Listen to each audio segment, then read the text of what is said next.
Ladies and gentlemen, the Madness Entertainment Group presents Puts the Comic Artist Hour with Les Garner.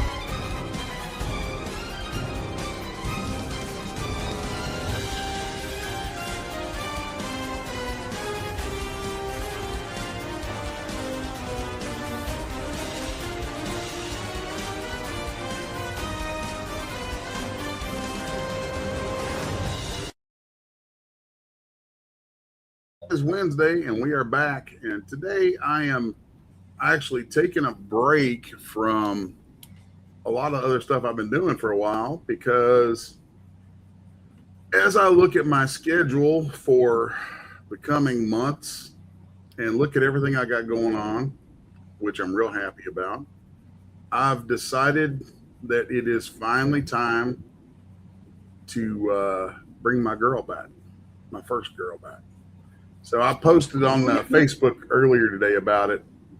I posted this little cryptic thing that hopefully some folks understood. Said, I think it's finally time to go back to New Bethel.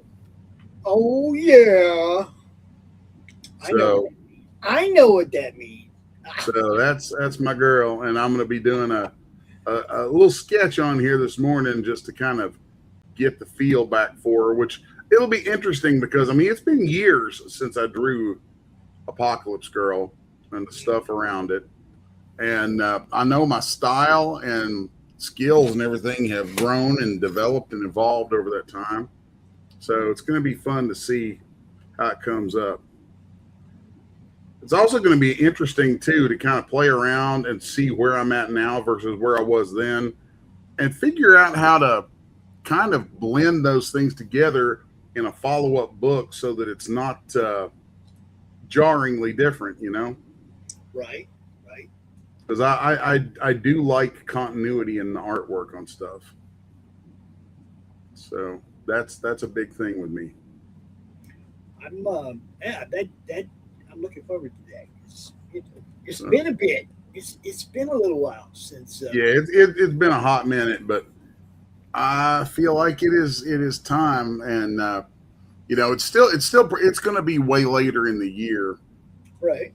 Before it's done, because I'm right now in the middle of Brides Volume 2. But I'm really thinking a lot about. I've had the story written for Apocalypse Girl Volume 2. Literally, I've had that story written for years. I mean, when I did Volume 1, I had most of Volumes 2 and 3 already written. So it's just been, because Volume 1 came out, and that's when things took off for me with comics again. I'd been out of comics in the day-to-day world of comics. I'd been out of comics at that point since 1998, in 98, 99, and Apocalypse Girl, one of the things I hoped it would do, which it did, is it brought me back. And it brought me back in a big way, bigger than I thought it would, actually. So it's ended up that because of Apocalypse Girl, comics ended up becoming my main thing again, which is good. That's something. It's what I hoped for. I didn't have an expectation, but it's what I hoped for. And so it's I don't know. It's just really neat now, because the first floppies of it with its first publisher came out 13 years ago. Damn. Yeah. So it's been a hot minute, and I'm really looking forward to coming back with Volume 2 finally.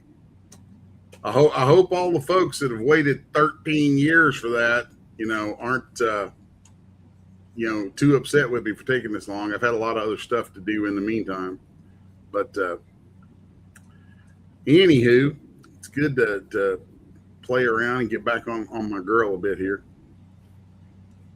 So yeah, one of the things, like, I have the story worked out, but there's certain things I don't have worked out that I need to work out. And that's like, her look should change a little bit. She should evolve a little bit into the next book. And so I'm just gonna doodle around and play with this this pose I've got in mind here and see where it leads. I figure, you know, I did Brides started out that way here on the show. Brides literally started on this show.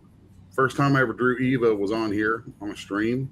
Right. And figure, you know, well, that did good for me. So, you know, let's repeat that and give a little of that treatment to my old girl. I forgot that Brides was drawn here for the first time. Yeah, that was what started it. Was because I was looking for something to draw on stream one day, and I was like, screw it, I'm gonna draw the Bride of Frankenstein. And by the time I was done drawing her, I had this entire story in mind that I was like, well, this is a thing. And I just want to say I screwed something up. This is not episode 98. This is episode 99. I'm about to go change that everywhere I can. 98. No, this is 99. Oh, this is 90 and 99. So the next one is issue number 100. Yes. Oh, Lord. Yeah, we got to do something special for that. Yes, I'm thinking we do. Episode number 99, dude. Yes. Wow. Man. That's a lot of art, bud. I'm just saying. I mean, that's what I do. That's what I do every day. That's a lot All of day. art. Every day, all day. That's my life. Crazy, man. I gotta go change this everywhere. That I'm gonna sit here and tweak on this sketch, and we'll see where it lands. Okay. So, oh yeah, I definitely had at the end of the last of the first book, she has kind of went through some upgrades under the supervision of Abraham, and that's where she kind of changed out her clothing and changed out her gear from the first design. So let's keep some of that at least. She ended up with kind of military pants and a flak jacket, kind of a vest sort of thing. So then it's funny because my head has just been buzzing ever since it really hit me. It's like, you know, it's time to do this. I feel like it's been time for a hot minute, but you know, it's really time now. And with all other stuff and the successes I've had, I feel like, you know, it's time to reintroduce Anna to you know, to the people who've been following my stuff over the last couple of years. Yeah. AKA Pad. I can't remember what this is supposed to be said, but yeah, is in the chat. What's up, dude? What's happening? Les has gone back in time. He's drawing Apocalypse Girl. Yeah. If you don't know, you need to know. You need to know. You need to get on that. Yeah, that's my girl. That was my first girl. It's the one that brought me back to comics. Yeah. And y'all can thank Brian Haberlin for that. Because at the time I was doing, you know, everybody probably knows by now, like I did 3D modeling and animation forever. And I was technical directing and doing some project stuff with Brian. And of course, Brian used to be CEO of McFarlane's stuff. Right. And so he, there was one day where he needed some creature designs done, which I hadn't done any design work for him. I had done technical direction and animation, which is a whole different beast. And he was talking about needing some design work done. He's like, he's like, man, I need somebody, but everybody I know is kind of swamped right now, and I need somebody who could do it really quick. And I'm like, well, I can take care of it. He's like, you do this stuff? I was like, dude, what do I not do? And he's like, give it a shot. So I did it, and he's like, holy crap. And he said, he's like, I didn't realize your drawing skills were this good. It's like, yeah, dude, that's literally what I prefer to do most.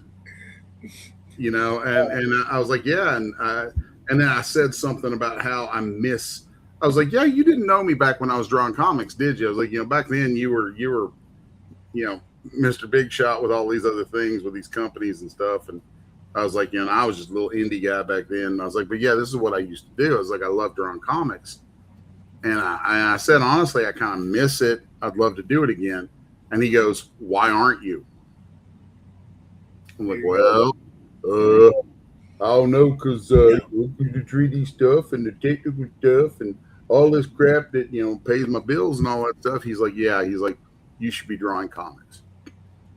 And our boy in the chat said, the sketch looks good so far. And I just want him to know, look, everything Les does looks good. Oh, no, everything I let anyone see looks good. Oh, come on. You're throwing away stuff that I would put on my wall. Don't lie to me. Shit. Don't lie to funny, me. Man. I everything I let anyone see. I don't let the crap stuff out. I know how you artists are. Like Jim O'Reilly's the same way, man. It's like, oh, that ain't no good. And it's like, dude, don't be, you just send that to me if you just think it's no good, okay? I got a place for it. This is something I have evolved into. I was just kind of noticing as I'm doing this, something I've evolved into when I'm penciling that I'm not mad at is I've stopped using, even though it's turned on right there, I'm not actually using it. I've stopped using opacity, and I've stopped using something that feels like a pencil that has softness and stuff to it. And I've started penciling with just like hard ink lines, almost like penciling with an ink pen. Right. And there's something about it that is so unforgiving. Oh, yeah. Oh, yeah. And it's like you have to pay attention. You have to do it, you know, right if you're doing it like this, or you're going to fall on your face. And there's really no going back. Now on a computer, of course, I can swing around and erase. But like when I'm doing this stuff, you know, live, a lot of times anymore, I work just straight ink, and we'll kind of scrub around and do stuff with it. And there's something satisfying. It's like flying without a net, man. It's real satisfying when you're just like, yeah, I better not screw this up. I've seen you do it all, though. I've seen you do canvas. I've seen you, you know what I mean? It's like I've seen you draw with a pencil in your hand. I've seen you draw with, you know, using the Clip Studio or whatever you call it. I've seen, you know, I've seen you sculpt. I've seen you 3D render. I've seen you do it all over the last 99 episodes of this show. And so, I mean, there's nothing, you know, there's nothing you do that surprises me anymore. You just kill it. I want to respond to this question in the chat. This book is ancient history. This character is Apocalypse Girl from, what'd you say, 2013 or something like that? The floppies of it first came out in 2013 with its first publisher. The collected trade paperback, you know, the graphic novel format of it came out in 2020. There you go. So Apocalypse Girl is the answer, and that's what you're looking for. And let's just kind of announce that he's pulling her out of the mothballs and doing something new with her. So here we go. It has begun. That's all I can say. If you're looking for Apocalypse Girl Volume 1, I can tell you, like, you can reach out to me personally. I don't have it up on a website anywhere right now. I think you can still order it through Amazon. And we're about to start offering it as an add-on on Kickstarters. Right. On the Gasp, which is live right now. Yeah. Yep. Gasp number 2 is live. and funded. Yeah, and it's funded. It's live, but and funded. So we're moving right along with that, doing our thing. Got the Gear City. Look, this dude's got so much going on. Homestead. He's just like he's like Mike Barron. He's got his fingers in a lot of pies. Right? He's I like got pie. a lot of pie. I like pie. and this is the whole thing. If you want to become somebody in this business, you got to do more than just one thing. Yeah, you really can't. You really can't just pick a lane and stay in it. It's like you've got to cover the whole stinking road. I mean, unless you're the very best of the best. Like, I mean, you're kind of like have to be able to show all kinds of adaptivity. You have to be able to pivot to whatever's going down at the time, right? And I've, like you said, we've been doing this for a couple of years now, and I've got to watch you do all these different things over the last 2 years. And there's not a lot of people I know that are that diversified in the amount of work they're doing. That's for me. That all comes from being young and homeless at one point. And basically, it's like, okay, we ain't doing that again. No. how do I go about doing this art stuff and actually be able to eat? And basically, it was a matter of I better learn every possible skill at this stuff that I can. So that I can stay employable. Right. And that's that at an early age was a very important thing. So I think I was 19 when that dawned on me. And I like threw myself headlong into some pretty wild circumstances at times just to accomplish that particular goal of putting it out there. So it's been a trip. It's been a trip. It is not for the faint of heart, I can tell you that. Not even a little bit. Yeah. I mean, it's work, people. It's all work. You don't just it don't just get handed to you. I always get a kick out of it when people who don't quite understand what all I do and all that. They're like, "Oh, that's so cool, man!" And they're like, "Oh, yeah, you get the blah blah blah blah blah." I'm like, "You don't understand. It is work." Yeah, it's a lot of work, and it's not just doing the art. It's you still got to get it in front of somebody that's willing to pay you to do it, right? Oh, yeah, that's a big part of the game. But it's like the actual art itself is a ton of work.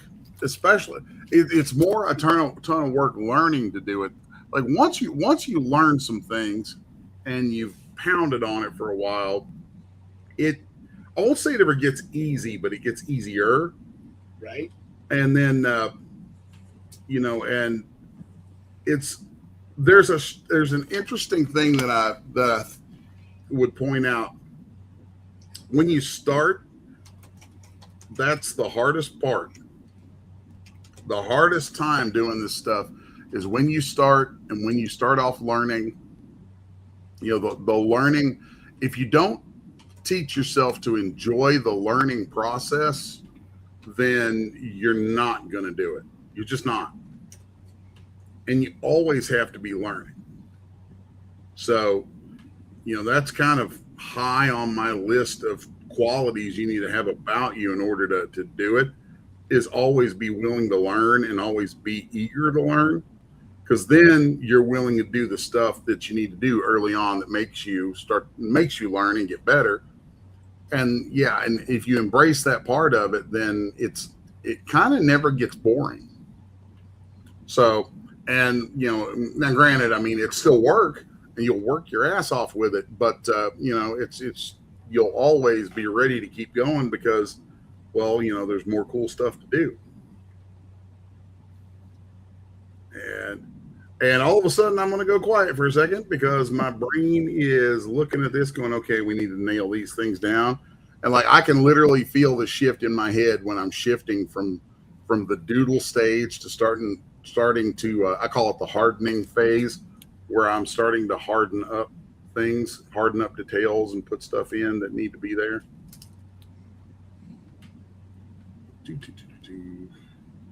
So yeah, this her gas mask is kind of a big deal. So folks are watching who haven't read the book. I can tell you, like, I'm intentionally not putting her hat on her in here. I actually have her. She's leaving her hat at Adam's, in Adam's shack, or not Adam, Abraham's shack. And if anybody's read it, they'll know who Abraham is and what his shack is. And she's leaving her hat there because that's kind of her new home. And the hat is her most prized possession because the hat belonged to Papa. But then the rest of her stuff, to some degree or another, like the gas mask and the backpack, the shotgun, I think even the gloves, like there's a buttload of stuff that she wears that belonged to Papa. And now it's kind of blended between stuff she got from Papa when he died and stuff she's picked up from Abraham. So it's all quite practical, but it also all means something. Like right. Everything on her means something.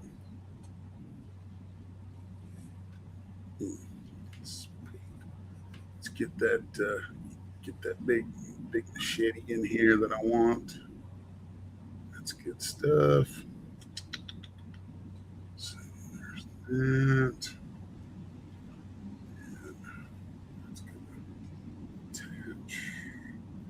Attach here.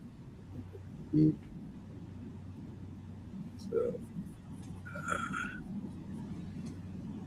it's funny when I first started doing Apocalypse Girl, when I started working on it, it really wasn't intended to be a serious book. Like I was like, well, I want to come up with something fun that I'll enjoy, that is just a hoot and doesn't have to be real serious. It's kind of giving myself room to play. And my first thought was a combination of Evil Dead and Resident Evil, like kind of a post-apocalyptic female Ash. And then when I first started drawing it, just the character kind of slapped me in the head and was like, "This is how I sound, man." It was like there was a voice to her that hit, that changed the whole thing, made it super serious. And at that point, I'm like, oh, okay, well, that's what we're doing.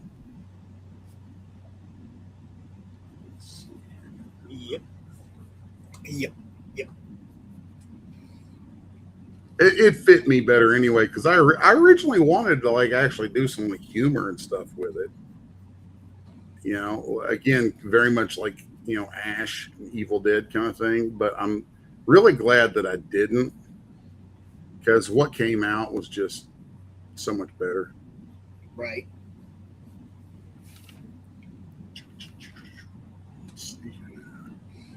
I'm taking my time a little bit here, just tinkering around with this, because just kind of getting to know my girl again, getting to know Anna again. Let's see, I got this strap right here. Let's go symmetrical with it. We'll add one here. I like these little strappy things. They break up the silhouette of the character a bit. All right.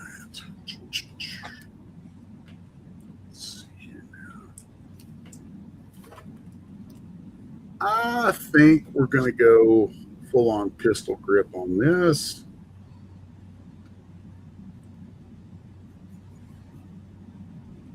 Because I like me a pistol grip Mossberg.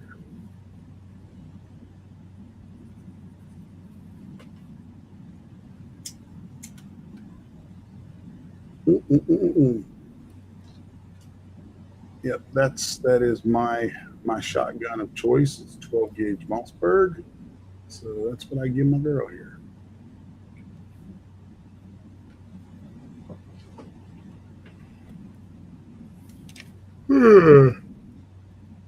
Oh, first yawn of the day. I just changed my schedule.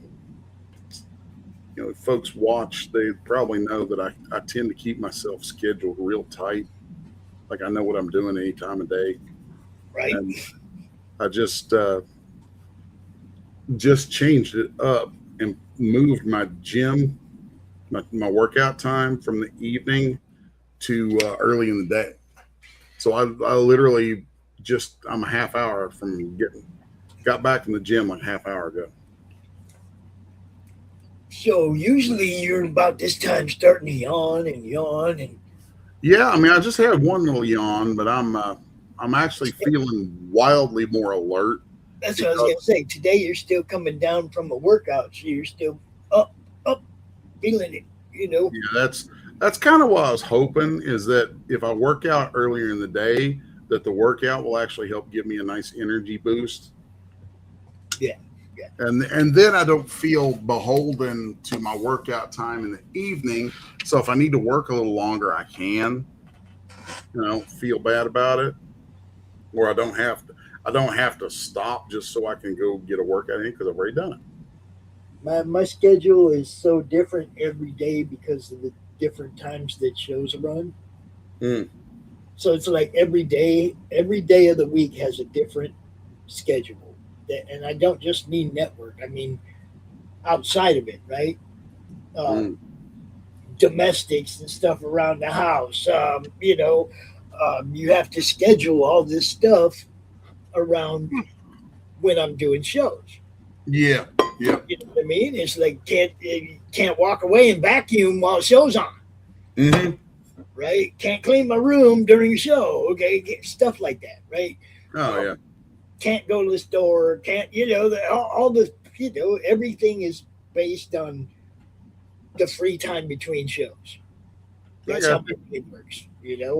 And then, of course, there's other stuff. There's not just coming out here and doing a show, but there's the setup and the transfer from the files to my computer to the Roku server, the Vimeo that holds our Roku stuff. And, I mean, then uploading, 2 days ago, we did shows. They all go to Roku today. I do that later on tonight. I have shorts that I schedule to run on YouTube. I got all this shit that I do, and yeah, my day's full, bro. that's a good thing. That's a very good thing. I mean, well, sometimes too full because some of these dudes go till 3 in the morning on their shows.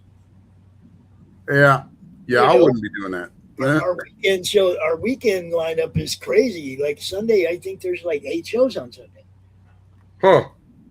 So I'm up, starting with comics across the pond in the morning, and then I'm going all day. There ain't no in between times on Sundays.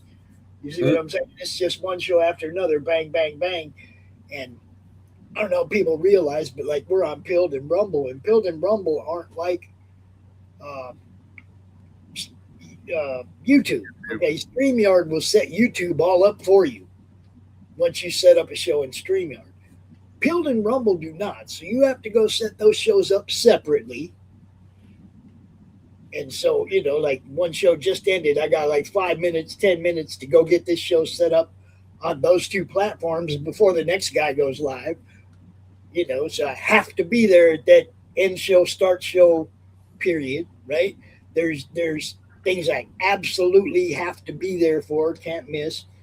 So my day, like I said, every day is it's different every day. You don't get locked into one thing and get bored with it because holy crap, tomorrow's different. I hear that, man. I understand that all too well. Yeah. All too well. Let's see here. Come in here and look at her face just a little bit. We just brought in another show. Triple Threat Comics debuted yesterday on the network. Ian Miller just brought his show over. We have another art stream called Alistor AR. That's a guy from Pilled that's going to be doing a show on the network. I think starting on Thursday, tomorrow. So it's like, Cool, man. man, you know what I mean? It's like you just keep adding to it until it, you know. I mean, damn, this is like our 993rd video we've uploaded to Roku. Good Lord, man. That's crazy. And that's actual shows. That's no shorts. That's no nothing. That's 993 episodes in not quite a year. Wow. Yeah. Pretty wild. You know, I mean, we have a solid network, no doubt. Now, right now, our boy Kaz is working on Roku visibility and making it easier for people to find our network on Roku. Oh, that'd be cool. That's our goal now, right? Is to because we got the ad roll working, we're just not getting enough views to get a request for them to respond to a request for an ad. You know, there's actually got to be people watching for them to give a shit. You know what I mean? So, visibility is the next thing. So we're working on that Roku search engine and trying to make sure that we show up when people look for us. You know, I got you. No, that makes sense. I mean, all the show titles like this one, Comic Artist Hour. If people go look for Comic Artist Hour, they'll get this show on their Roku search. They don't. It won't be like you just go find the madness and go find it. If they type in your show, they will get a link. You know, they will get directed to where your show is. Real easy now. Okay, nice. That's what we're working toward, so that everybody's show is visible, easy to find. And you know, you don't have to go, hey, go sign up, go add the Madness app. Oh, that makes it easy. But you'll be able to just, hey man, search for Comic Artist Hour on Roku. You'll find it. You know. That way everybody can pimp their own stuff. Mm-hmm. I'll show you a neat little thing that I just changed about my Clip Studio setup. That's where I'm at right now, is in Clip Studio. Is I changed the function on the pens. I went into, I'd go to the menus and show you, but I don't think my stuff shows the menus. But you can go into your preferences and pull up preferences for how all your tools work. Go in there and take the tool of your choice, which for me was the ink pen, and I added a function to it so that when I hold the control key, it temporarily switches that to the paint bucket. So I don't have to keep reaching over here every time I want to fill something in. Like I say, I just draw in her. I've got the marks that are on her face, and then I hold control and I just tap inside there. Of course, I need to make sure that that is not set to multiple. There we go. So, you know, I draw one of these in like that, and hold control. Boom, there it goes. And I can just fill those in real quick like that. It seems like probably a tiny thing, but it's remarkable how much time it ends up saving you to have stuff set up like that.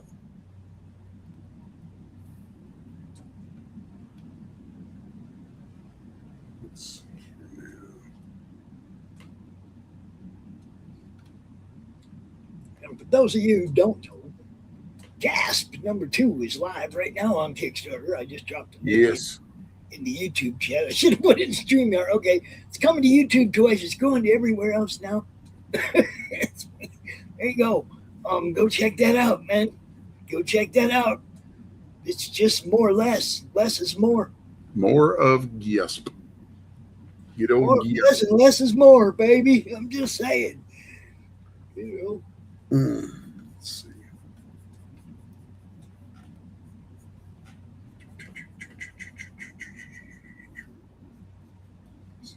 Go and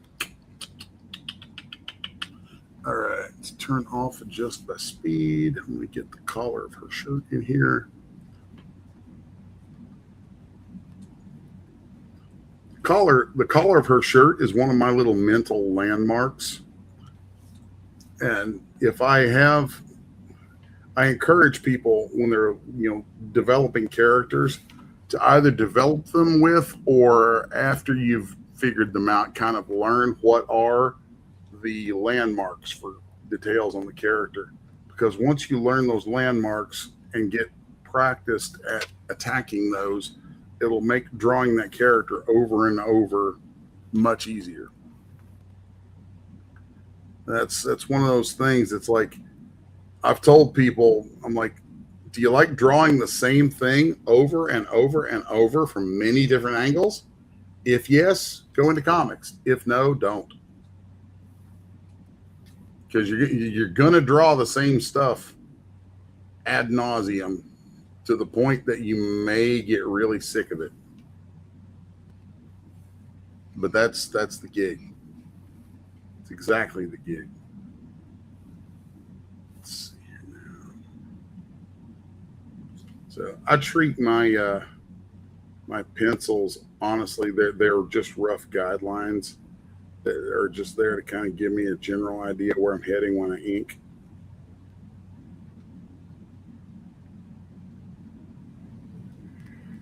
All right, need to pour myself some more coffee. I think I'm really gonna like how Anna comes out after being away from her for 10 years. Very excited about it. I'm sure that you're going to have upgraded her when you're done. And the plot for Volume 2 involves a character who's only introduced in Volume 1 through her voiceover on the very last page. So like I think all you ever hear from this character is like 4 lines. And it's this character just called the Sister, and she is so evil. I love writing evil characters. Like the villains are always my favorite, because the villains are the ones that get to do the things that you can't do in real life. I mean, it's fantastical settings and stuff too, but like on a moral level, it's the villains who get to do the stuff that you're like, oh yeah, I could never do that. You know, that'd be terrible of me. Yeah, right. That's what makes them fun. Totally fun. I mean, Gasp number 2, the main story in it, because Gasp is a horror anthology, right? And the main story in Gasp number 2, the story was written by Tucker. Oh my God, dude's gonna kill me because I can never remember any other thing on his name except for Tucker. And I just saw him this past weekend when I was in Knoxville. But he wrote the story treatment, and then I took his story treatment and I adapted it into a full script and did the rest of the comic from it. And there aren't any good guys in it. And that was so much fun. Like everybody in it is just terrible. And like the group of characters that it focuses on is a bunch of art thieves. And it's a hoot. I really hope people jump on it because it's a fun book. All right, let's shoot this through here. I always like having her hair kind of come in over her eyes. So we'll just knock some of that out. Okay. Here we go. Funny, if you go to my the 6S1 YouTube page, I think it might still be pinned on there somewhere, is the unboxing video I did when Apocalypse Girl, the collected Apocalypse Girl, first came out. Man, I was so excited because I hadn't had, because I hadn't really had any books hardly come out since I was like 21, 22 years old. So when that came out, man, I was just elated.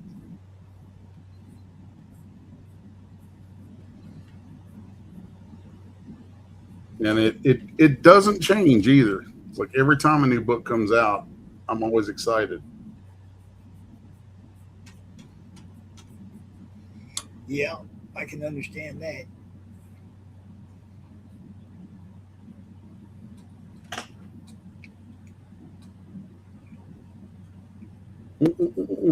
So I had a great weekend this past weekend. I was in Knoxville as I'm in Knoxville a lot. And it was for Free Comic Book Day, which was Saturday. And on Saturday, I was one of there was me and Tom Goulian, which Tom is mostly known for having drawn Superman a while back. Right. And but the guest of honor at the thing was Roy Thomas. And that was awesome. I was going to ask. I was waiting to see if we were going to go there or not. I was going to ask. Yeah, man, that was sweet. I think I posted a bunch of photos and stuff. You did. On Facebook. I'm like, I was just waiting to hear your words. How much fun was that? Oh, it was like, dude, here I am sitting there having barbecue with arguably, I mean, yeah, Stan Lee started Marvel. Stan Lee was the guy. But this is the guy who Stan handed it all over to. This is the guy who was in charge of all the Marvel stuff through, I would argue, its most formative years and certainly some of its best. And there's just something about that. And it really, really makes it even better when that guy is so cool. Yeah. But you know the one stupid thing, because I'm not a big collector. I don't go out and I don't buy a lot of books because I don't have time to read them, and it's hard for me to read them with my hand. But there are some things that I collect and I hold on to. And everybody who knows me knows I am an insane Star Wars nut. And hanging, actually it's not hanging on the wall. I've got to put it away because we get it framed, get it slabbed and framed, is Star Wars #1 from Marvel. I got that. And I could kick myself because in my rush to go do the business part of this stuff, which, set up for the show and take all your stuff, load out and get driving, I forgot to take Star Wars #1 with me. Oh. I forgot to take it. So I was unable to get my Star Wars #1 signed by Roy Thomas. However, I did get the painting that I did of Roy signed by Roy. I saw that. That was cool. So now, an unfortunate thing for me is I turn out so much artwork, I literally don't have room in my house or my studio to hang a quarter of it. Right. So it all ends up either being stored or preferably sold. And so I've got a buyer that we're working with right now. We're trying to work out some logistics based on what they use to make payments with, who's going to be taking the Roy Thomas piece. So that's nice. Yeah. I did the same thing. I had one put aside to go have Bob Hall sign, and forgot it the one time, and then put it somewhere where I remember where it is for next time. Can't remember where it is. Looked all over, couldn't find it. But it was the Thor annual with the first appearance of the dwarf that made Mjolnir. Yeah. Yep. It was that one. I was going to have Bob sign it because he did the cover of that one, I think. That's why my lines are looking crappy. Sorry, I just got distracted. I was like, why are my lines looking like crap?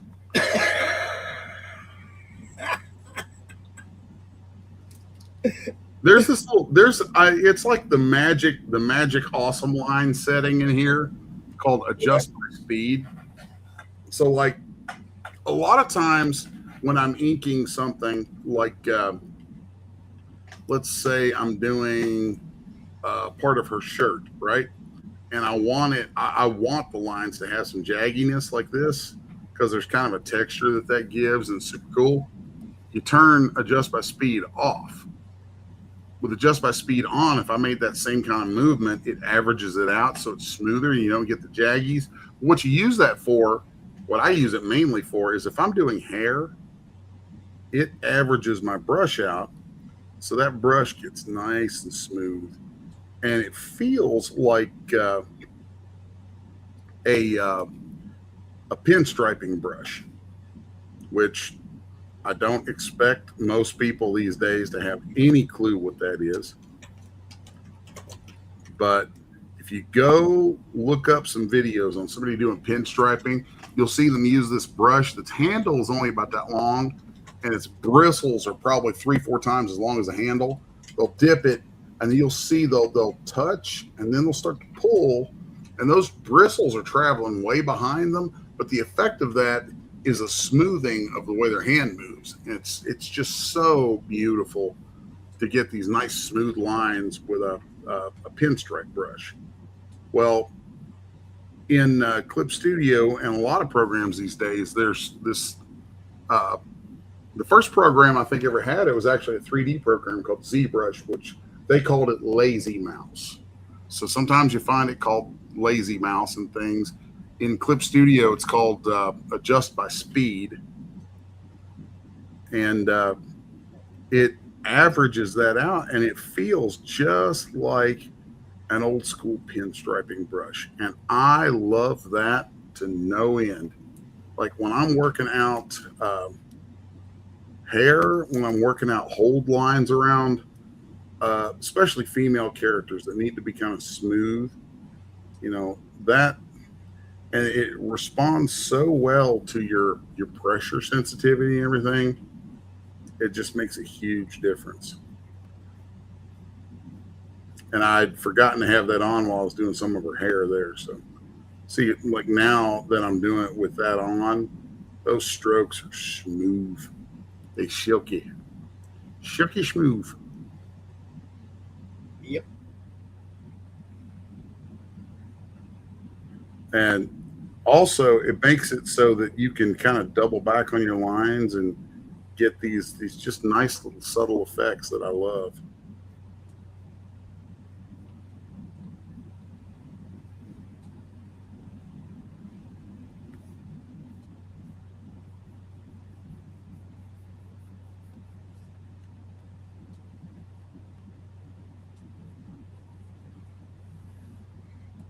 Oh, yeah, I can get super quiet when I'm doing this part of it because I just get sucked into it. That's the hypnotic part.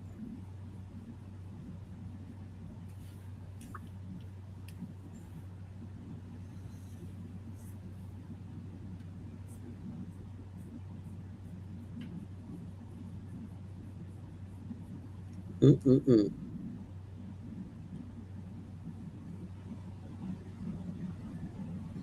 There we go.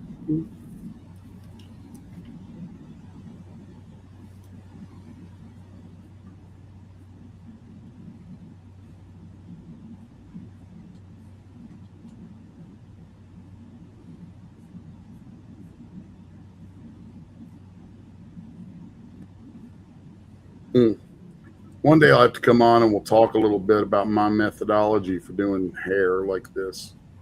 There's actually a whole process that I have in my head with this that makes it make a lot of sense. I remember one time somebody was asking you questions about hair, and you went through the whole thing. Yeah, well, I vaguely remember that. It's like, that's what I mean. After 99 episodes, man, it's like I've seen you cover a lot of stuff, bro, and never gets tiring, or you switch it up often enough that it's like this. You came out of this with nowhere, came with this out of nowhere. Oh, Apocalypse, you're gonna win. That's what most of my days look like. Like I've got this highly regimented, disciplined, scheduled day. That's all these blocks of time for certain things. And inside those, though, it's like I have all these little sandboxes, but I'm not entirely sure what I'm doing until I get there. I love that. My wife talks to me about it sometimes. She's like, how can you stand that? I'm like, oh, it's awesome. Like that's how I like to live. Like there's a structure, but then you play.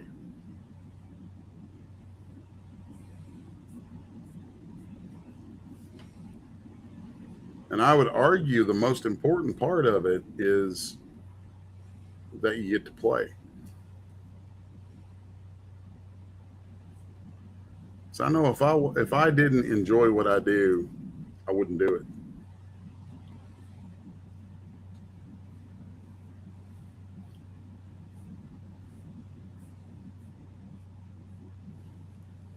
Let's flip that and zoom back out and see. I like how that's looking.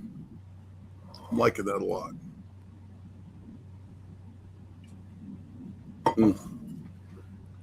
Oh man, it's really good to be drawing my original girl again.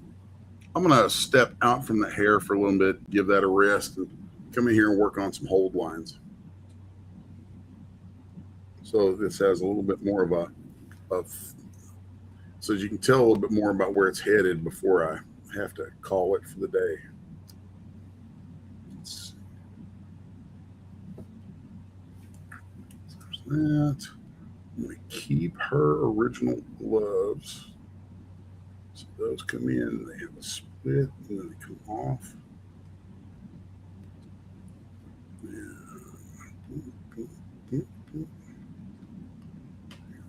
There's that. And we're going to go here, here, boom. I can do that.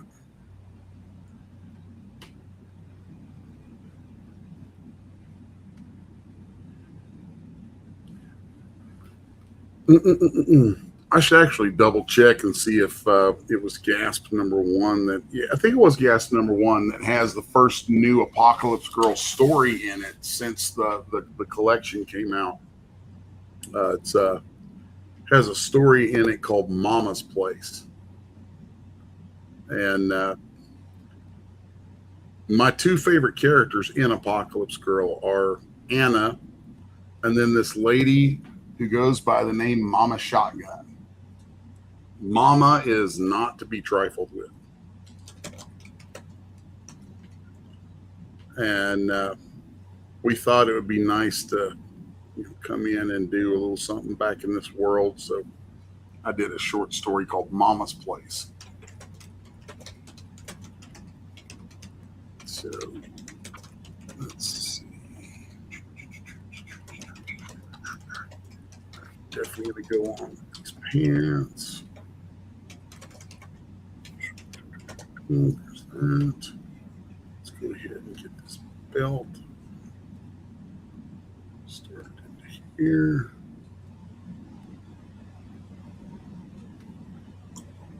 Now this is one of those times where I'm going to turn off the adjust by speed because on these pants, I want a little bit of a texture to my lines that helps kind of convey some of these wrinkles.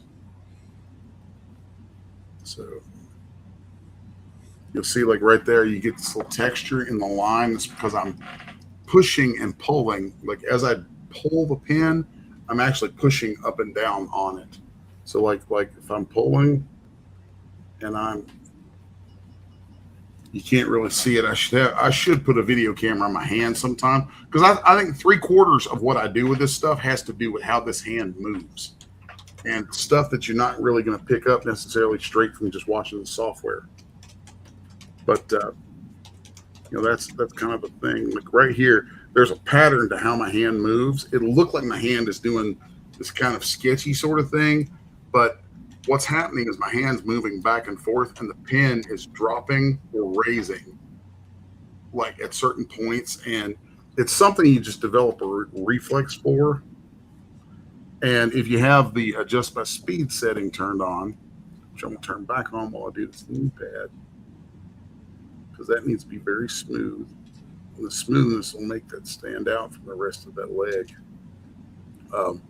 When you have that on, you really don't get as much of that. But now that it's off, I can come back over here and drop these little tick marks that I'm so fond of. I think those may have fallen a bit out of vogue in comics at one point, but I don't care. I still love it. I'm a creature of the 90s and proud of it.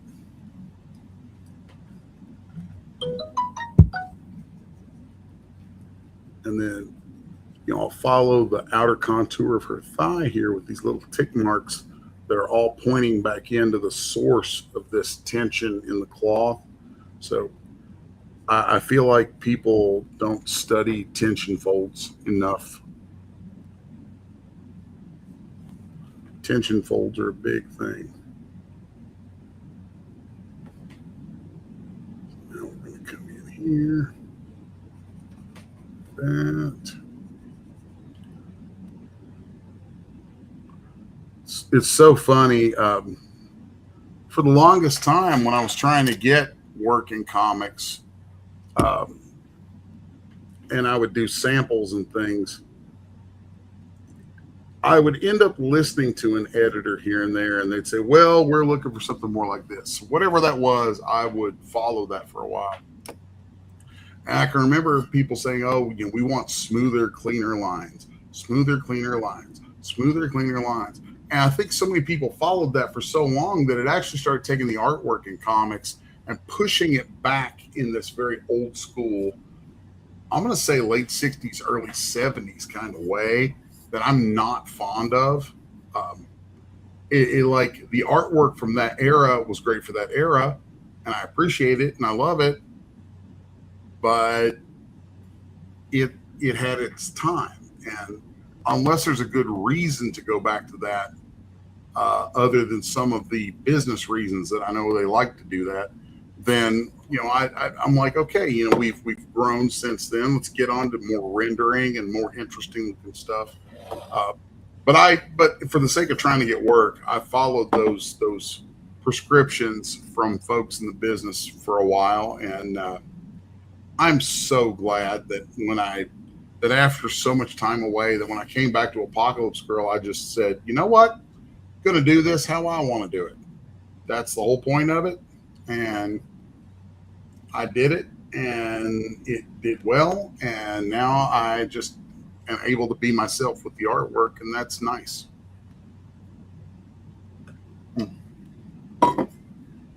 It's nice to not feel beholden to things like, when you're something like this. Yeah, this is your baby. You get to do it at your pace. It's cool.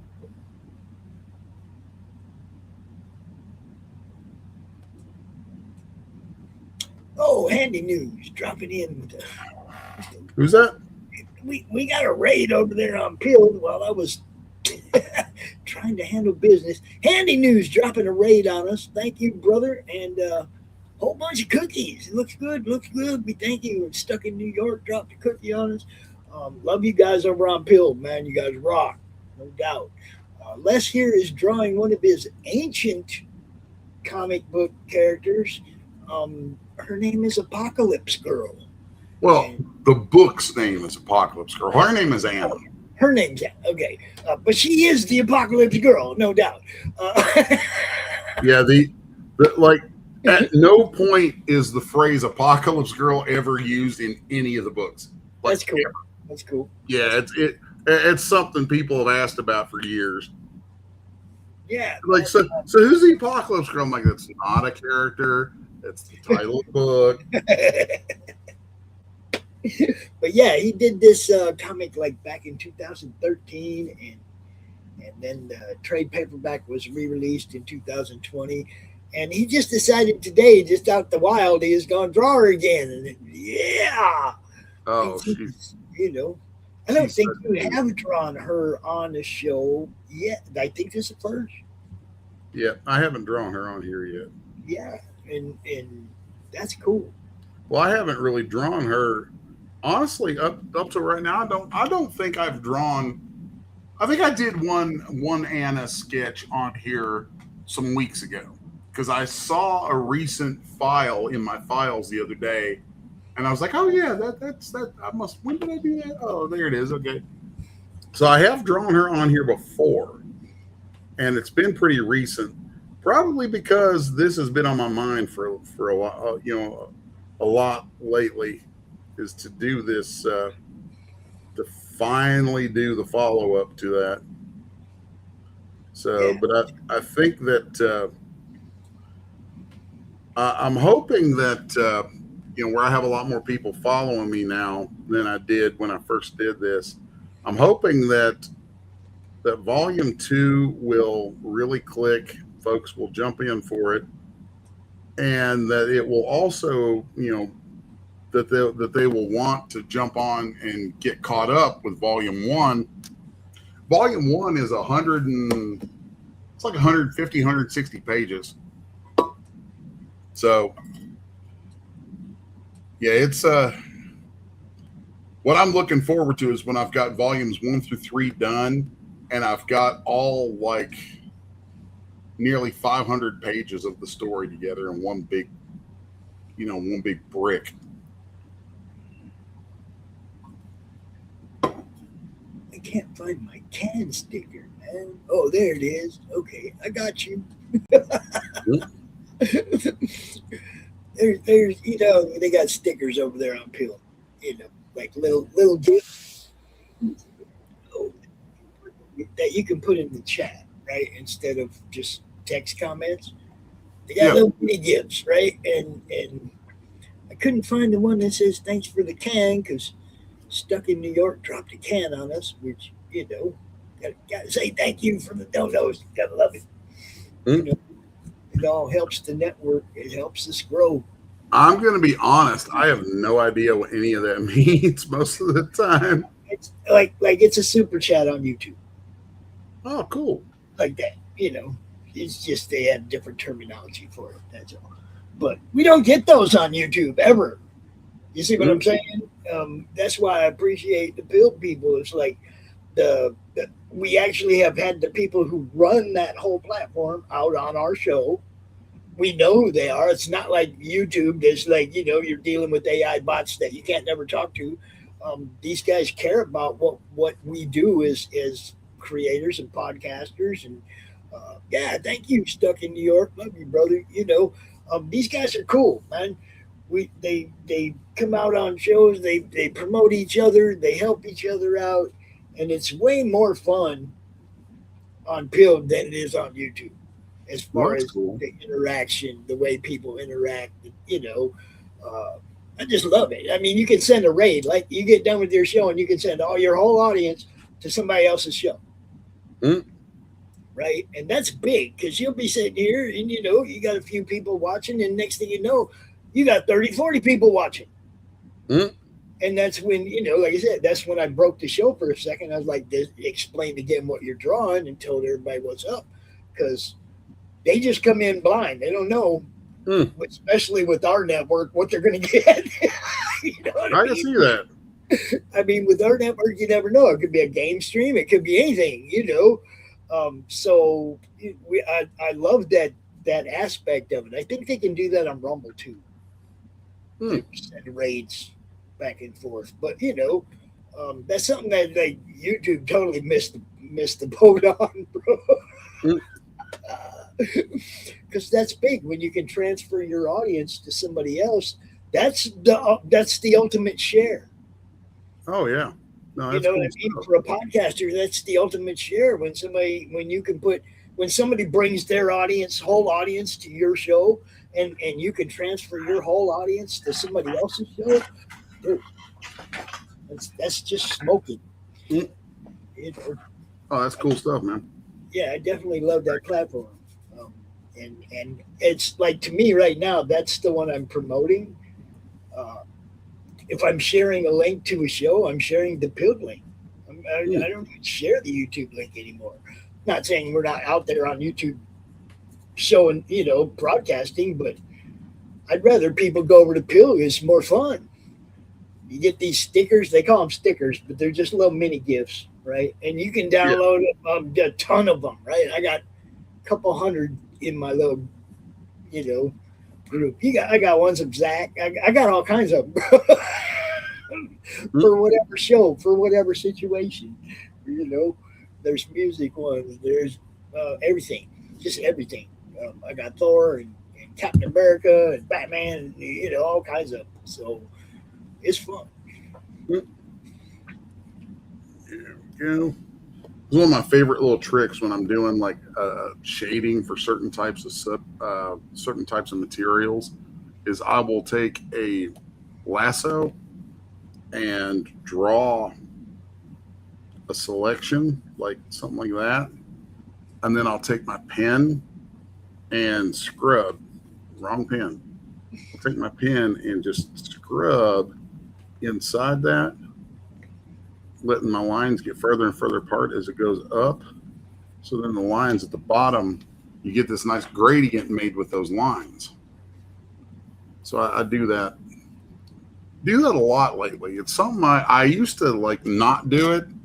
Right. I had kind of weaned myself off of it. I was like, oh, that's dirty. That's a cheat. Now I'm like going back to it. I think it's because I got asked to, like, I've had different clients expressly ask me, they're like, hey, we see some of this Bernie Wrightson influence in your stuff. Give us more of that. And I'm like, oh, okay. And that's real because, I've been saying it for a long time, man. It's like one of the best out there. And in that vein of good. Oh, Bernie is one of my absolute North Stars that I look to as an artist.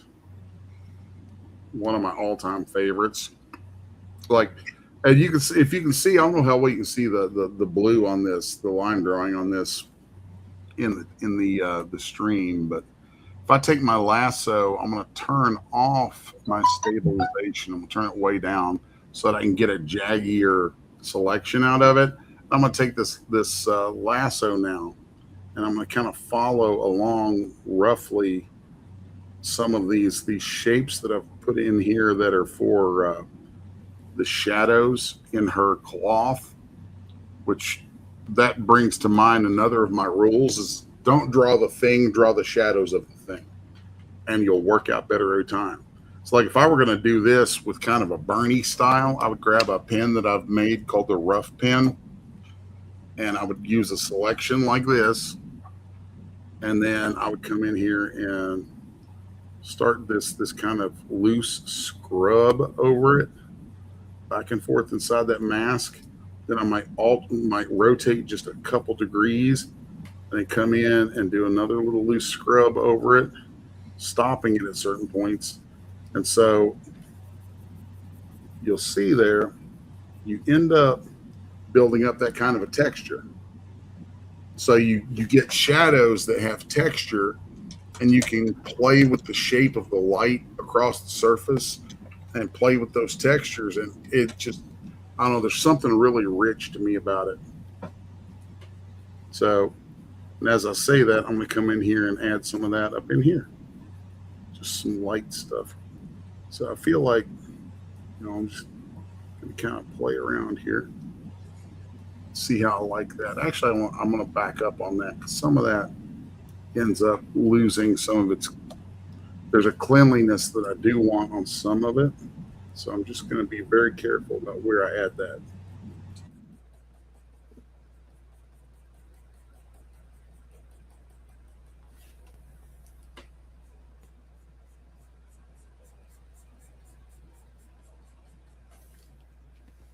Yeah, that's much better. So see, I'm going to do that in there. And then once I throw some hold lines out here, I'll probably do that on the other side and end up doing it across this because I want that groin area to recede. And so having that bit of a shadow gradient created from all those lines helps recede and define more of the shape. So, right now the brighter part is the outside of the leg, and it makes it feel like it's coming forward more. So, I always like to get in these little kind of tips and stuff. I feel like I should probably structure the show a little bit more, like pick a thing like that and talk about it. But so often it's just like that kind of stuff doesn't come to mind until I'm actually doing it, Maybe we should go through and start looking at stuff for moments like that when I kind of hone in on something, pull clips of it. I don't know. I don't know this stuff. Don't care to. Like, it's like, let somebody else handle that crap. I've got books to draw. You just keep doing what you're doing, bro. You Mhm. know?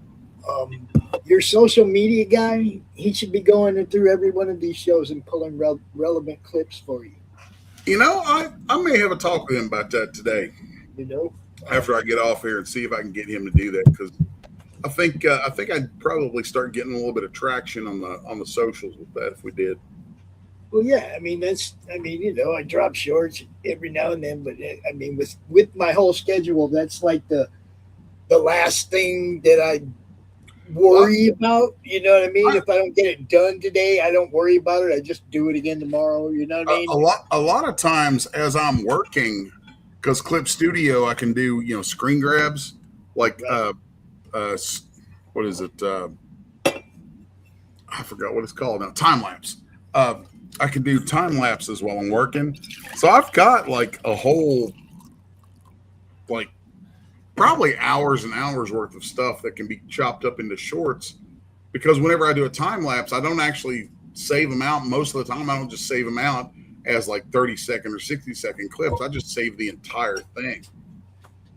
So Yeah. there's Well, I mean, I can there's go a into mountain of content sitting here. I can go into into StreamYard and clip out a bunch of stuff and send it to him. He just got to put him in touch with me. You know what I mean? It's like it's. I mean, I could bring him in here. He could go in there and clip what he wants, whatever. I mean, you can clip out of YouTube. You just have him watch a show, Yeah, and clip out the part about me explaining about why I'm drawing Anna. Explain the part about talking about the gas book. Clip those things out so we can use them promotionally. yeah. I need to point him at that stuff. A lot of times, because this isn't his main job. So, a lot of times I think it's just a matter of, life gets in the way of things, which is Right. I'm not unfortunate. saying if So, you know if what y'all could do? I'll tell you what everybody can do if they'd bro, like to help me get over that problem is go support Gasp and throw all the money at Gasp look, or whatever book I have going. Just go buy a ton of it, and you'll help me make enough money that I can pay him to if you not do connect his other him with job. me, I can help him do a lot of stuff a lot easier. Yeah, You we, know, we should talk about that stuff if sometime. you connect him to me, man, and me and him can do some stuff to help promote, not just your stuff, but the show, the network, the whole freaking thing, right? That's what cross promotion's about. That's it's like get him in my inbox, man. I'll talk to him. I'll give him some ideas and see what happens. Go. Yeah, we should definitely do that. Let's see. Got the top of this thing here. So, of course, I like completely kill a conversation because I am looking at stuff and I'm like, oh, I've got to draw this. You're already 20 minutes over, so Oh, yeah, I am, aren't I? I really am. I'm not saying you got to quit. I'm saying you're already 20 minutes over. I did want to show the gas campaign. Well, let me finish this tube right here. And then we will start showing some stuff from Gasp. And so I've got, it's funny that how much I remember this when I was drawing this a decade ago. How much I've got this shape that I do over and over that is this kind of corrugated tube that goes to a rebreather, but it doesn't look right until I add this one certain type of wiggly little line along it. And as soon as you add that little line, the whole thing, you're like, oh yeah, that you pick up on that rounded shape to it. And that has maybe I'm a little challenged because that's always fascinated me. Yeah, I mean, look, you like to make it look good. You've always had that, I don't even want to say perfectionist, but I've sat here and watched you draw for a while, and you don't like to make mistakes. You fix them, you make it better. You know what I mean? Yeah. Well, I'm a little autistic about that, I think. I mean, you're always thinking of ways to make to improve, even on stuff you did like recently, right? I mean, Oh yeah. that's what's cool about watching you. It's like this is progression of real art. Um, you know what I mean? This is the progression of real art. You go watch these shows, and you watch Les just always trying to top himself. Yeah, I'm never satisfied. Not even a little bit. I've had people say to me like, "Can't you ever just stop and enjoy what you've accomplished or what you've done?" And I'm like, Oh, "No, no, I can't. no, no. That's not how this works. It's not how I'm wired." I hear dogs upstairs doing weird shit. I'll be right back. Okay. Right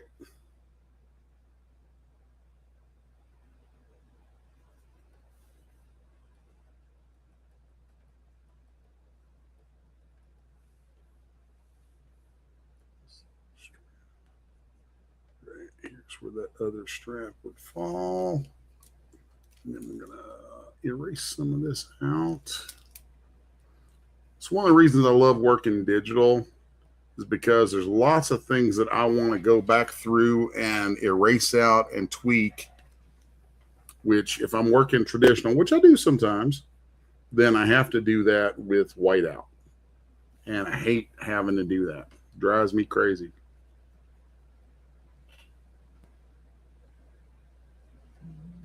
There we go.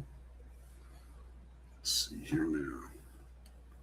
She should have, I'm going to do a strap going across here. A strap coming across here. And then just because I know all you pervs out there like it, I'm going to keep the midriff visible. We'll just say that it's a comfort thing. So there's that. That way I can get a little belly button action in there. I know, it's terrible. And that.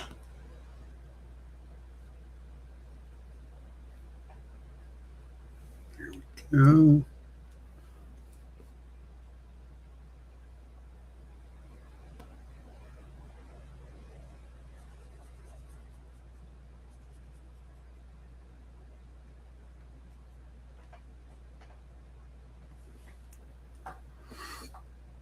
And then I think I see a great opportunity here for a lot of shadows. So let's turn this guy back on, showing all layers, and then I can harden up some of these lines.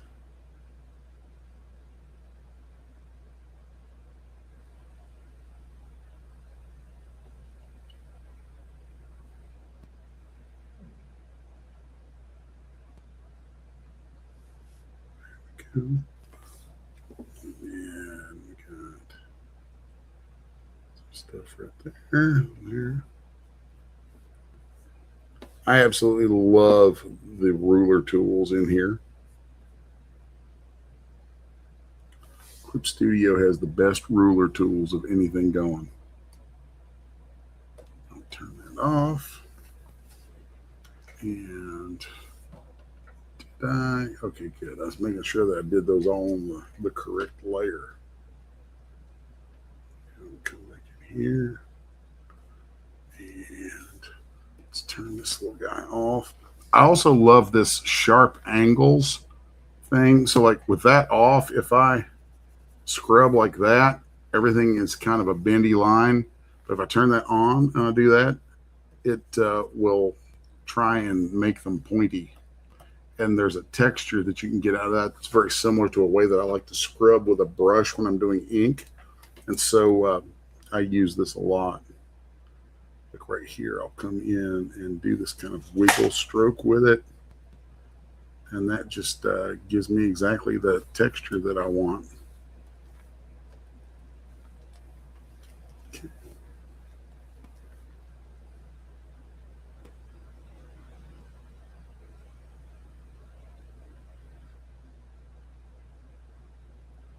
man, this house is weirding me out, dude. Yeah. I went upstairs. Both them dogs are sleeping on the couch.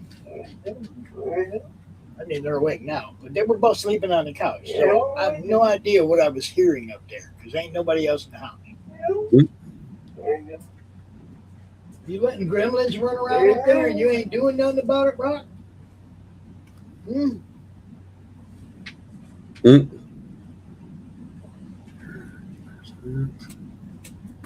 Just getting them. Just old lazy and don't care. Let them go. Let them run. Let them run. Mm-mm-mm. That's funny.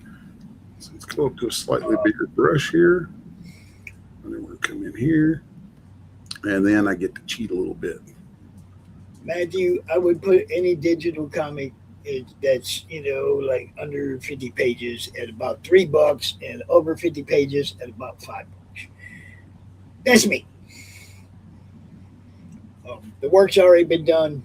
It's just what you're charging to send somebody a file, basically. So, what do you think? If you send 100 of those, that's $300, and you didn't have to draw anything again. Print anything, or what I mean, you didn't have to pay to have nothing printed or shipped or any of that. So I mean, that's the way I get it. And not only that, but man, PDFs. Oh, I can't sit and read them things on the computer. It just doesn't. It don't feel right. I can't read books on the computer. I mean, sometimes somebody will send me a PDF like to proofread, and I'll tell them, "Hey, I can proofread this, and tell you what to fix in this file, but the printer can still screw it up afterwards." Mm-hmm. If you want me to actually proofread your book, get a proof copy of your book, send it to me, or have the printer send it to me, whatever. I will proofread it. And then we will get with the printer on what needs to be changed before it goes to print. But I need to see an actual copy of the book in order to actually proofread the book. You see what I'm saying? It's not. They can still screw it up afterwards. I can say, yeah, fix this, this, and this, and this, and then the printer can still get a hold of it screwed up. You got to see what they're going to send people. You got to see a proof copy of that book, of the thing they're actually going to be shipping to people. You got to look at that before they start mass producing them. I mean, I'm just saying, that's the way I look at it. And so far, I've been right on all the ones that I've actually proofread. It's like, it's much better with an actual copy of the book, because then you can take a picture of the page and send it to dude and say, look, this ain't right. Got to fix page 32, line 14 of paragraph 8 or whatever. You know what I mean? It's like you take an actual picture of it and show the printer what they just printed and say, that's not what's written. You need to fix this. But if you can't show them where they made the mistake, then they're going to print their own mistakes in your book. You got to look at what they're going to sell, what they're going to be selling people in your name.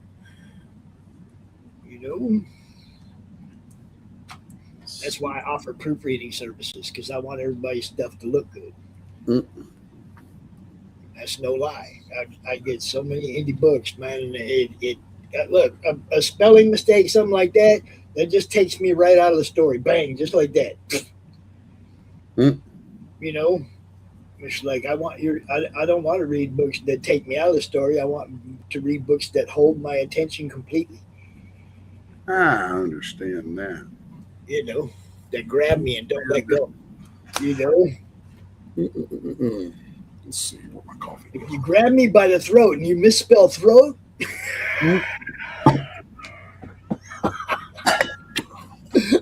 you get where I'm coming from. Oh yeah. As much as we love the art, there's still the printed version has to be good. It has to look good. Oh yeah. It has to be crisp. It has to jump. So let's Take that into account, people. Hmm. You know? And those spell checkers, I have people having me proofread their books after they use spell check. I still find mistakes. Yeah. You know what I mean? So, even that is at best. Yes, he is true. No. It's 2:30. What do you think we go ahead and show some gas and get out of here? Yep, let's do it. All right, y'all. Oh, before we go, let me show you. Show you what I was working on last time, I think. Or I don't remember if I was working on this or not.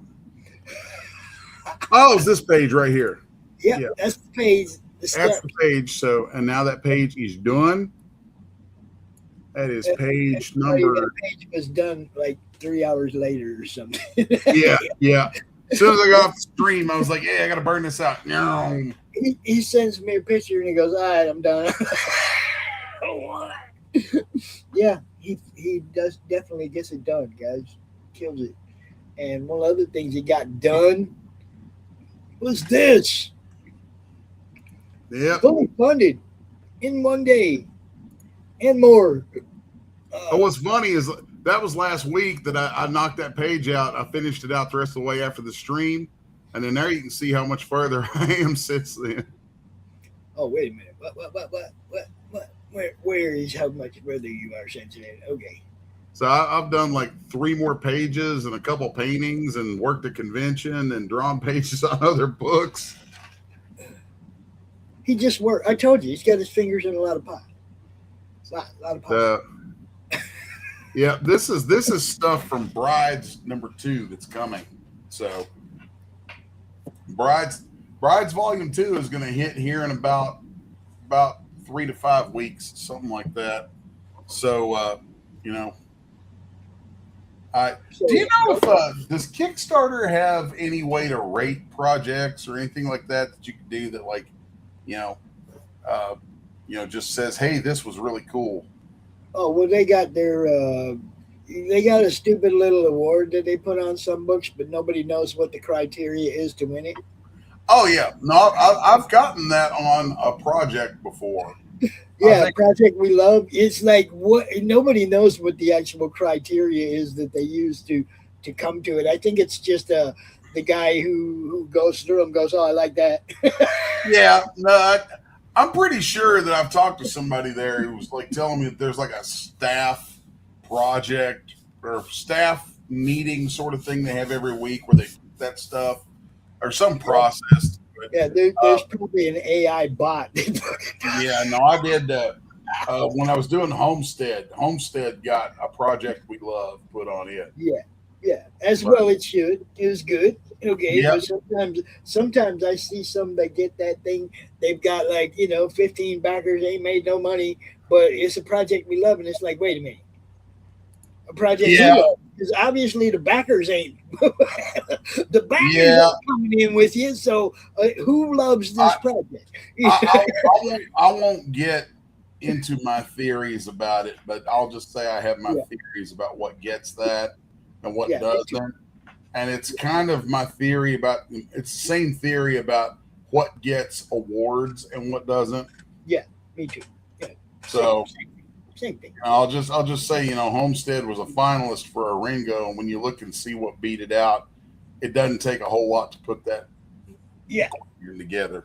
Yeah, because you easily smoked that other book. I don't know what.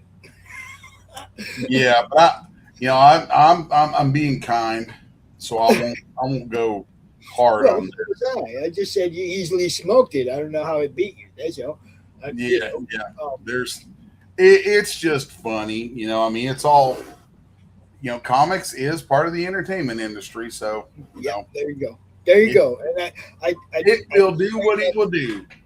I explained that to people over on Pilled when we first came over there, that there is a culture war in the comics part of entertainment as well. Oh yeah. there is a yin and a yang over here, that like is sometimes very hateful toward each other and whatnot. It's like we try to just have fun on this network, but man, Pretty much. you go outside our network, you might find some. Oh yeah. No, you know what your show's about. You know what I mean? Yeah, it gets a little salty out there. Yeah. We just try to avoid it. We just try to stay, keep doing what we're doing. And Pretty much. I'm like, I stay in my lane and do my thing, and haters gonna hate. Well, I was talking to Laura yesterday, and it's like, remember back in the day, I used to know everything was going on. Now I don't know nothing. And you're better off for it. I mean, I'll hear about somebody be like, so and so beefing. Man, I quit paying attention to that shit so long ago. It's like now it doesn't even hit my feed. Yep. It used to hit my feed all the time. It don't anymore. I just quit paying attention. Yeah, I don't get involved in the drama, and when drama comes my way, I shut it down as fast as I can because I just dude, I'm here to make books. I ain't here to have that crap. I'm trying to have a good time. Look, I'm trying to go out as an old man having fun, not stressing about other people's BS. Yeah. It took a minute to get over that. I think Sims might have told me once. He's like, man, he's like, Pops, you ain't got to bark back at every fucking dog comes by. Yeah, pretty much. I laughed so hard at that, and I quit barking at people that just would, And then Mike Barron will say it once and then shut up. Say what you got to say and then shut up. Don't argue with people. Don't carry shit out. And then it just got to, okay, well, why say anything? Yeah. A lot of times it's like, to me, which is more important, trying to make a point about something or being around for the work that I do to be seen. Right. And see, that's my work became more important than everybody else's, And look, I want to promote your stuff. As soon as that sets in, I think you get much happier. Yeah, it's like I want to promote your stuff, but I don't want to get involved in your personal BS. Yep. And it's easy. It got a lot easier after that, and I have a lot more fun. Yep. Oh, yeah. But it is crazy out there. We know that. So y'all go check this out, because this is Resolute Bliss and Les Garner. It's the same as it ever was, man. This dude kills it. I'm going to go ahead and play the widescreen version of this ad instead of my little phone version. Go. Here we go. All right, y'all. Later. Oh, wait a minute. Evening, darlings. It's about time to start this show. Get on out of here. That's my set. I love that part. My name's Belladonna Lamore, and I'm just hopping on screen to tell you, if y'all ain't checked out the Gasp Horror Anthology from Resolute Bliss, then y'all about as silly as that dusty old bag of bones. So what you waiting for? Head on over and sign up at Kickstarter now.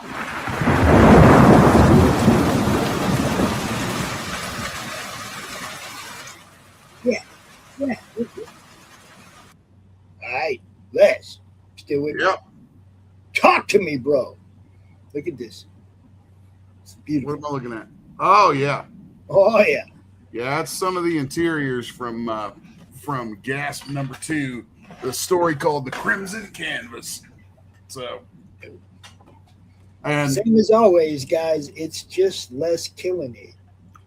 Rick over at Resolute Bliss says that this is well, at the time that I did it, he said that he's like, this was his favorite thing he'd seen me do yet, was that story. So it's kind of neat because it's modern. It's a modern setting.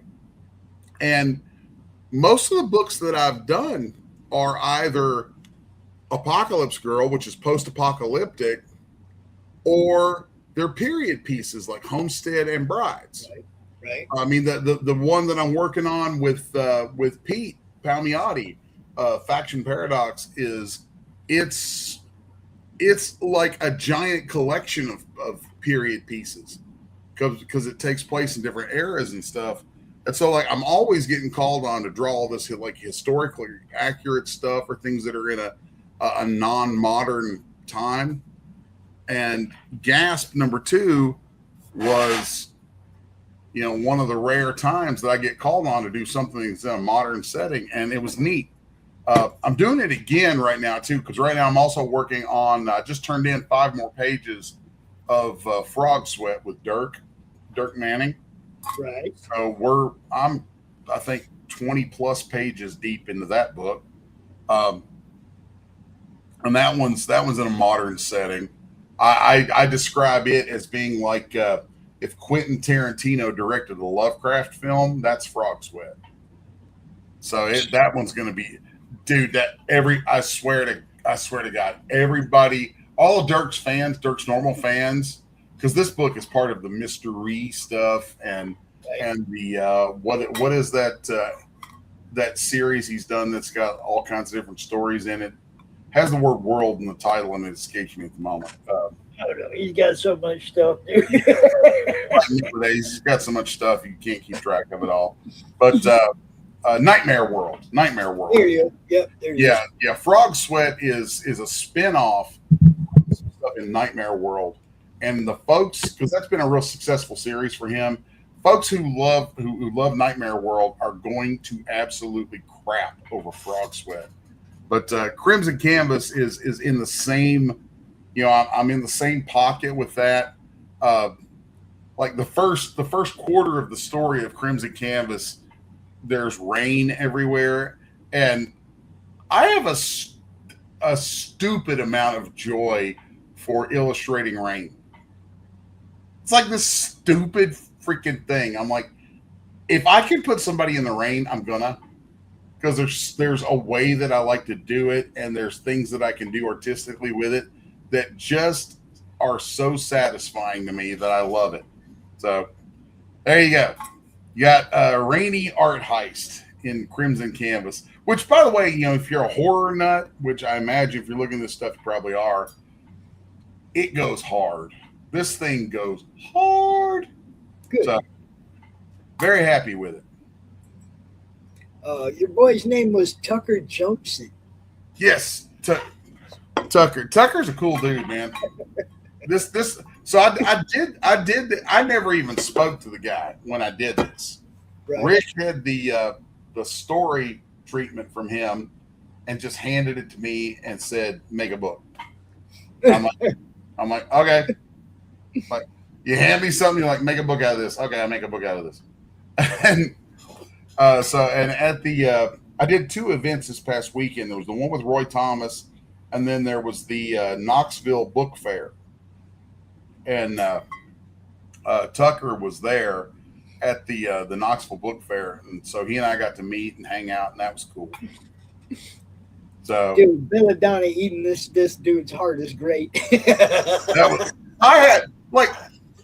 I don't do humor very much, and when the idea struck me that we needed a horror hostess, this stupid little 10-year-old Saturday B-movie horror nut in me was like, yes, we've got to do this. And just her voice just popped through for me. With the Belladonna story is one that, like, Rick wrote the story, and he wrote a script. He wrote the first draft of the script, tossed it to me, and then I tweaked the snot out of it. Shouldn't say that. No, I took it and I rewrote little bits of it and kind of smoothed some of it out for what I knew I would do with the artwork on it.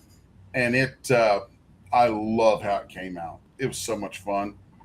So, and she's going to be a fixture. She'll kind of, oh my God, I was so happy about this. I went to a bookstore last week while I was running some errands, and I did not know that there's somebody out there still publishing black and white Carmilla comics. The Carmilla was kind of a parallel to Vampirella. Somebody got a hold of it, and they're like 90 some issues deep and still publishing magazine-size black and white anthology horror comics with the name Carmilla on the cover. And whoever it is got the publishing rights to publish those with old Frazetta covers done back in the 70s. And I mean, it's there, it's newsprint. I saw it and I was just like, oh, it's a little horror nerd in me that just kind of was like, oh, look, they're still here. So I had to buy one. And Belladonna is very much a love letter from us to those books. She's our little horror hostess doing the thing, and she'll be making appearances, in and around different stories and announcing things. And I just love her so much. It's good stuff, dude. It's good stuff. Look, guys. All right, man. You want to get in on this, people? Go check out Gasp #2. I'm gonna put the link over there on Pilled. I put it in everywhere else already, but people over there on Pilled are interested in some good comic stuff, man. This is what it's all about. And this guy puts out some of the best. So if you're into it, go check it out. And thank you for all the red pills over there today. Thank you guys for all the people that came in with the raid and hung out and tuned in and watched what we're doing. We appreciate you, man. And we'll be back next Wednesday at 1:00 with the 100th episode of the Comic Artist Hour. Nice. 100th episode, man. See if we can't come up with something special for it. Well, I mean, everything you do is special. But yeah, we'll treat it. We'll see what we can figure out. And with that, I'm going to show you some other less Garner stuff. And we're going to be out of here. Later, folks. See you next week for number 100. Thanks for watching. Peace. Presented by Resolute Bliss with our friends at Live Storm Chasers, because real storms inspire the darkest of legends. This storm's trying to take us back. Back to Gear City? Not again. Run! Here it comes. There she is. It's the witch. She sure knows how to make an entrance. I do hope you'll join me. Not Oz like you've known. Welcome to my corner of Oz, a place called Gear City. Back Gear City, a tale from the broken world of Oz, coming soon to Kickstarter from Resolute Bliss Publishing. Ozzy, what are you doing? Come and have a look at this lovely book that was sent over. You're wrapping in the perpendicular. Oh, go on and spit that back out your mouth. No one can understand you like that. Better now. 6 out of 5 dentists and all. Oh, well, that's not much better. Ozzy, why don't you sing to me? I can always understand you when you sing to me. Fucking my brains. What is this my publisher sent me? Inked in black with art so sweet. So what do you think? Do you like it? Oh, Lord, yeah. Hey heroes, cosplayers, and pop culture fans, are you ready to assemble for the ultimate geek weekend? The Hall of Heroes Comic-Con is invading Elkhart, Indiana with 2 explosive days of comics, stars, and non-stop fun. Join us Saturday, May 30th and Sunday, May 31st, 2026 at the Northern Indiana Event Center in Elkhart. Doors open at 10 a.m. both days. VIP early entry at 9:30 a.m. on Saturday. We're rolling out a massive lineup of legends. Beat, Eric Estrada from Chips and Fallout, Dirk Benedict from the A-Team and Battlestar Galactica, Tara Reid from American Pie and Sharknado, Catherine Cavadini, voice of Blossom from the Powerpuff Girls, Kel Mitchell from All That, Kevin and Kel and Mystery Men, horror icon Tony Moran, the original Michael Myers in Halloween, and more. Plus, top comic artists including Arthur Sidem, Marvel Zombies and Deadpool, John Kramer from Batman and Wonder Woman, Keith Pollard, a legendary Marvel artist on Spider-Man and Thor, and more. Scott Rosama, Stuart Sager, and others. Get autographs, photo ops, and chats with the stars and creators who shaped your favorites. The floor is packed with over 150 vendors, artists, and cosplayers offering exclusive comics, collectibles, original art, and merch. Enjoy cosplay contests for kids and adults with great prizes, live Q&A panels, artist showcases, interactive zones, and family-friendly fun all weekend. And the excitement goes live. Madness Entertainment Group is broadcasting straight from the con floor all weekend on YouTube, Build, and Rumble. Catch every moment as it happens, then relive it anytime with the full shows available later on Med TV on Roku. Grab your tickets today at hohcomiccon.org. Hall of Heroes Comic-Con, May 30th and 31st, 2026. Northern Indiana Event Center, Elkhart, Indiana. We'll see you there, heroes. This ad was created by Nim on behalf of Madness Entertainment Group and Hall of Heroes Comic-Con.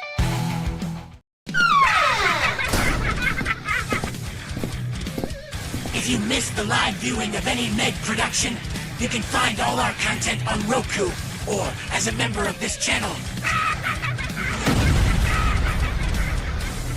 Madness Entertainment Group.